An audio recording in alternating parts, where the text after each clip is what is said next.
কিছু অংশ আলোচনা করব।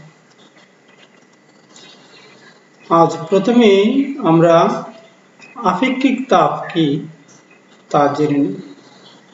অবশ্যই এর সম্পর্কে তোমরা নবম দশম শ্রেণীতে অনেক কিছু জেনেছো।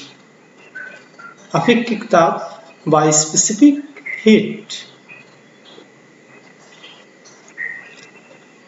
একক ভরের কোনো বস্তুর তাপমাত্রা 1 ডিগ্রি বৃদ্ধি করতে যে পরিমাণ তাপের প্রয়োজন হয় তাকে ওই বস্তুর আপেক্ষিক তাপ বলে। একক ভরের মানে 1 কেজি ভরের একটা বস্তু নিলাম, তার তাপমাত্রা 1 কেলভিন বা 1 ডিগ্রি সেলসিয়াস বৃদ্ধি করা, তাহলে যতটুকু তাপের প্রয়োজন হবে সেই তাপটুকুকেই বলা হয় আপেক্ষিক তাপ। মনে করি m ভরের কোনো বস্তুর তাপমাত্রা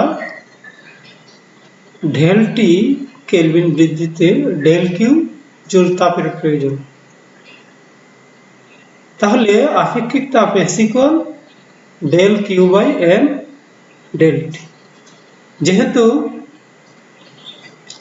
একক ভরের তাপমাত্রা 1 কেলভিন বৃদ্ধি করতে যতটুকু তাপের প্রয়োজন সেই তাপটুকুই হলো আপেক্ষিক তাপ।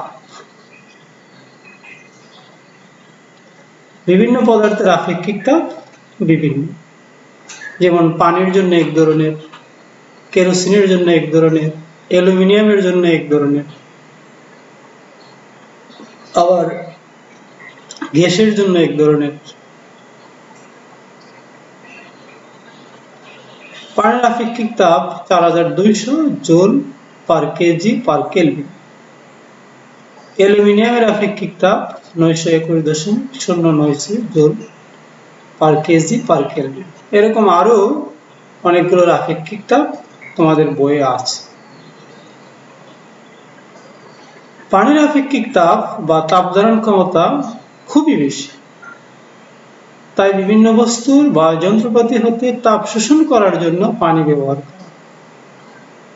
তোমরা হয়তো লক্ষ্য করেছো যে বিভিন্ন মেশিন বা ইঞ্জিন, সেগুলোর মধ্যে একটা ট্যাঙ্ক থাকে যার মধ্যে পানি সরবরাহ করে রাখা হয়, অর্থাৎ ইঞ্জিন হতে যে তাপ উৎপাদিত হয় সেই তাপের কিছু অংশ সেই পানি শোষণ করে, যার ফলে ইঞ্জিনের তাপমাত্রা মোটামুটি কম থাকে, অর্থাৎ ইঞ্জিন পুড়ে যাওয়া বা ব্রাস্ট হয়ে যাওয়ার সম্ভাবনা থাকে না।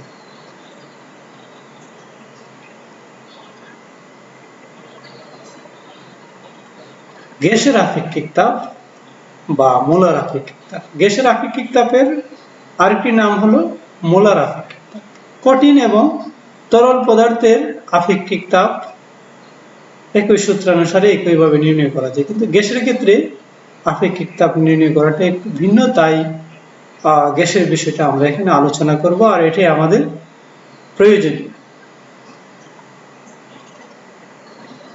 গ্যাসের আপেক্ষিক তাপ নির্ণয়ের জন্য ভরের চেয়ে মোল সংখ্যা বেশি সুবিধাজনক। কি সুবিধাজনক?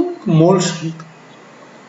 কারণ আমরা যখন পরীক্ষা নিরীক্ষা করি তখন 1 কেজি ভরের গ্যাস বা 2 কেজি ভরের গ্যাস নিয়ে পরীক্ষা করি না, আমরা 1 মোল, 2 মোল, 3 মোল এরকম মোল সংখ্যা নিয়ে গ্যাসের পরীক্ষা নিরীক্ষা করা হয়। তাই মোল সংখ্যা নিয়ে গ্যাসের আপেক্ষিক তাপের সংজ্ঞা দেয়া হয়, আর এর জন্য একে মোলার আপেক্ষিক তাপ বা মোলার তাপ ধারণ ক্ষমতা বলা হয়। কোথায় পার্থক্যটা আপেক্ষিক তাপের সাথে মোলার আপেক্ষিক তাপের? আপেক্ষিক তাপে 1 কেজি বা একক ভর নেওয়া, আর গ্যাসের ক্ষেত্রে মোল সংখ্যা নেওয়া হয়, অর্থাৎ 1 মোল নেওয়া হয়। গ্যাসের মোলার আপেক্ষিক তাপের সংজ্ঞাটি এখন আমরা জেনে নিই। 1 মোল, ওইখানে ছিল 1 কেজি, আর এখানে হবে 1 মোল। কোন গ্যাসের তাপমাত্রা 1 ডিগ্রি বৃদ্ধি করতে যে পরিমাণ তাপের প্রয়োজন হয় তাকে ওই গ্যাসের আপেক্ষিক মোলার আপেক্ষিক তাপ বলে। সরি, এখানে গ্যাসের পরে এখানে মোলার কথাটা তোমরা একটু লিখে নিও, মোলার আপেক্ষিক তাপ।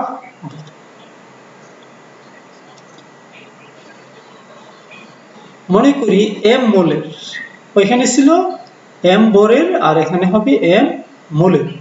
কোন গ্যাসের তাপমাত্রা ডেল্টা টি কেলভিন বৃদ্ধিতে ডেল্টা কিউ জুল তাপের প্রয়োজন। তাহলে মোলার আপেক্ষিক তাপ সি ইকুয়াল হবে del Q by M del T, যেখানে এম মোল সংখ্যা নির্দেশক। তাহলে সমীকরণ দুইটি একই, এখানে আপেক্ষিক তাপকে এস দ্বারা প্রকাশ করা হয়েছে আর মোলার আপেক্ষিক তাপকে সি দ্বারা প্রকাশ করা। সমীকরণ একই, ডিফারেন্সটা কোথায়? আপেক্ষিক তাপের জন্য এম হবে ভর আর মোলার আপেক্ষিক তাপের জন্য এম হবে মোল সংখ্যা।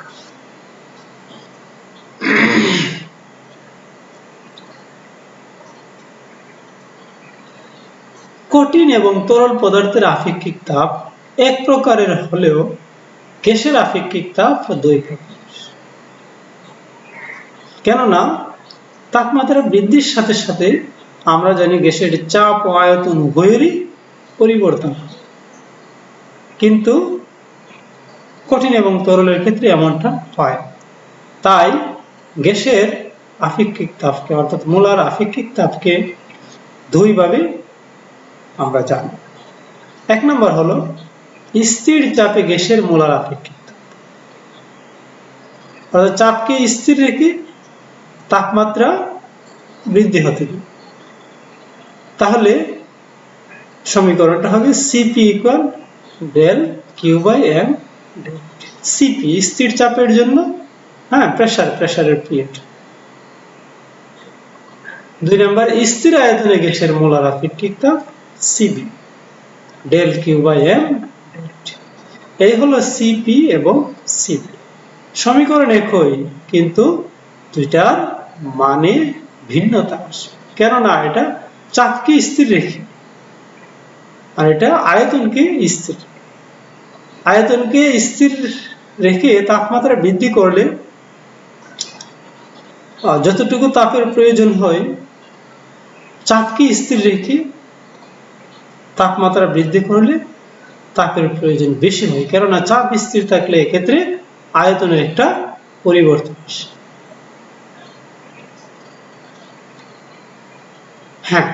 সিপি একটু বেশি হয় এবং সিবি কম হয়। কেন হয় সেটা আমরা একটু জেনে নিই। স্থির চাপে গ্যাসের মোলার আপেক্ষিক তাপ সিপি স্থির আয়তনে গ্যাসের মোলার আপেক্ষিক তাপ সিবি অপেক্ষা বেশি। তার কারণ হলো স্থির চাপের ক্ষেত্রে তাপমাত্রা বৃদ্ধির পাশাপাশি আয়তন বৃদ্ধির জন্য বহিস্থ কাজ সম্পাদন করতে হয়, তাই অতিরিক্ত কিছু তাপের প্রয়োজন। তাহলে ওই যে অতিরিক্ত তাপ, তাই সিপি একটু বেশি হয়। কিন্তু অপরপক্ষে স্থির আয়তনের ক্ষেত্রে তাপমাত্রা বৃদ্ধির পাশাপাশি আয়তন বৃদ্ধি পায় না, তাই বহিস্থ কাজ সম্পাদনের জন্য অতিরিক্ত তাপের প্রয়োজন হয়। অতএব আমরা বলতে পারি সিপি গ্রেটার সিবি। এই বিষয়টা আরো একটু ক্লিয়ার হবে আমরা এখন চিত্রের মাধ্যমে, অর্থাৎ একটা পরীক্ষার মাধ্যমে আমরা বিষয়টা আলোচনা করব।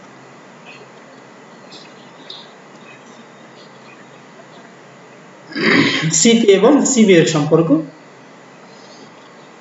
মনে করি একটি সিলিন্ডারের মধ্যে 1 মোল গ্যাস আছে।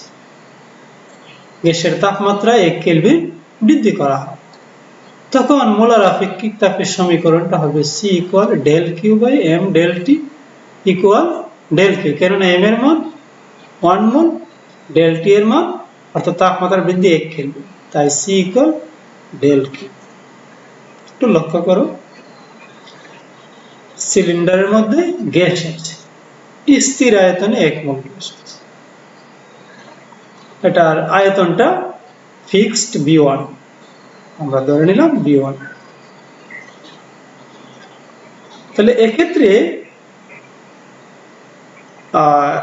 এই V1 আয়তনের গ্যাসের তাপমাত্রা যদি 1 কেলভিন বৃদ্ধি করা হয়, তাহলে কিছু তাপের প্রয়োজন হবে, সেই তাপটাই হলো সিবি, কেননা এখানে স্থির আয়তন।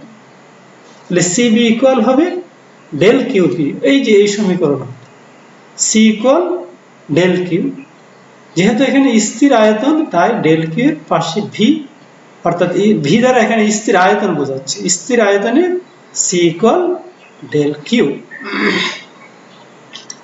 আবার আমরা চলে যাচ্ছি স্থির চাপের ক্ষেত্রে। ধরে নিলাম আমরা স্থির চাপে একই পরিমাণ গ্যাসের তাপমাত্রা 1 কেলভিন বৃদ্ধি করা হয়, তাহলে তার আদি আয়তন V1, যেহেতু চাপ স্থির আয়তন বেড়ে যাবে, তাই এই জায়গাটা হলো তার বর্ধিত আয়তন। আয়তন বেড়ে আয়তন হলো V2, এটুকু হলো V2।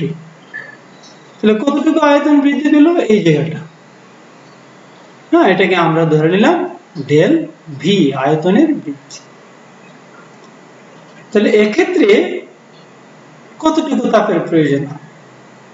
এখানে যেটুকু তাপের প্রয়োজন হয়েছিল তার চাইতে এই আয়তনটা বৃদ্ধির জন্য আরো কিছু তাপের প্রয়োজন হবে। তাহলে আমরা লিখতে পারি CP equal del Q P, কেননা এক্ষেত্রে চাপ স্থির। ওই পূর্বের সমীকরণকে সি ইকুয়াল ডেল কিউ, সেটাকে আমরা CP equal del Q P লিখতে পারি।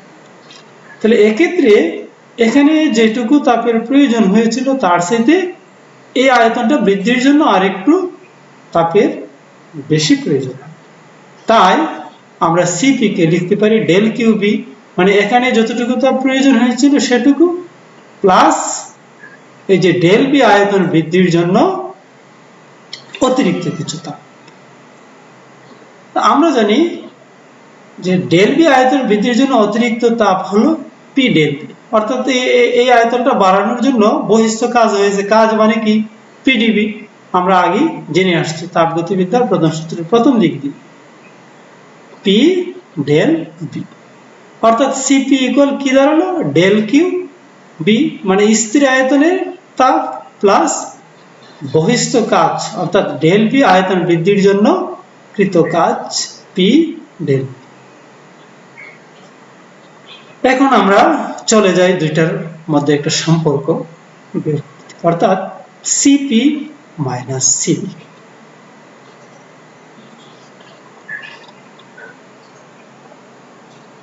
Therefore Cp minus Cv equal Cp এর মান ছিল del QB plus P del B minus Cv এর মান ছিল del QB। তাহলে del QB হ্যাঁ বাদ যাবে, এখানে থাকবে শুধু P del B। এটাকে আমরা del B, ওই গ্যাসের ক্ষেত্রে লক্ষ্য করো আয়তন V2 হতে V1 বৃদ্ধি পেয়েছে, সরি V1 হতে V2 বৃদ্ধি পেয়েছে, তাই ডেল বি হবে V2 মাইনাস V1 চিত্রানুসারে। কি গুণ করে দাও। আচ্ছা, আমরা জানি আদর্শ গ্যাসের জন্য PV ইকুয়াল RT, তাহলে এখানে এই PV2 কে আমরা লিখতে পারি RT2, PV1 কে লিখতে পারি RT1, আর কমন নিলে T2 মাইনাস T1। যেহেতু তাপমাত্রা বৃদ্ধি 1 কেলভিন, সেহেতু T2 মাইনাস T1 কে আমরা 1 কেলভিন লিখতে পারি। অতএব Cp minus Cv equal R। যেহেতু সার্বজনীন গ্যাস ধ্রুবক R সর্বদা একটি ধনাত্মক রাশি এবং এর মান জুল এককে 8.31 এবং ক্যালোরি এককে 2 ক্যালোরি, সেহেতু আমরা বলতে পারি Cp গ্রেটার দেন Cv। কেননা এটা যখন বড় হবে তখনই এটা থেকে এটা মাইনাস করলে একটা ধনাত্মক সংখ্যা আর পাওয়া যাবে। তাহলে আমরা এখান থেকে কি জানতে পারলাম? Cp greater than Cv। Cpটা কেন বড় হয়? কারণ এখানে আয়তনের পরিবর্তন হয়, অর্থাৎ আয়তন বেড়ে যায়। আয়তন বৃদ্ধির জন্য বহিস্থ কাজ করতে হয়, ওই কাজের জন্য কিছু তাপের প্রয়োজন হয়, তাই Cp বড়। Cp গ্রেটার দেন Cv, অর্থাৎ Cp minus Cv equal R, এই সমীকরণটি তোমাদের বইয়ে অনেক জটিল করে প্রতিপাদন করা আছে, দরকার নেই ওইটা জানার। আমি যেটুকু আলোচনা করেছি সেটুকু যথেষ্ট।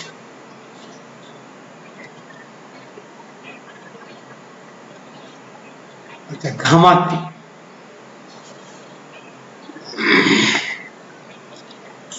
স্থির তাপে গ্যাসের মোলার আপেক্ষিক তাপ সিপি এবং স্থির আয়তনে গ্যাসের মোলার আপেক্ষিক তাপ সিবি, এই দুইটার অনুপাতকেই ঘামা বলা হয়। অর্থাৎ ঘামা ইকুয়াল স্থির তাপে গ্যাসের মোলার আপেক্ষিক তাপ, স্থির আয়তনে গ্যাসের মোলার আপেক্ষিক তাপ, অর্থাৎ সিপি বাই সিবি। তাহলে গামা ইকুয়াল কি দাঁড়ালো? CP by CB.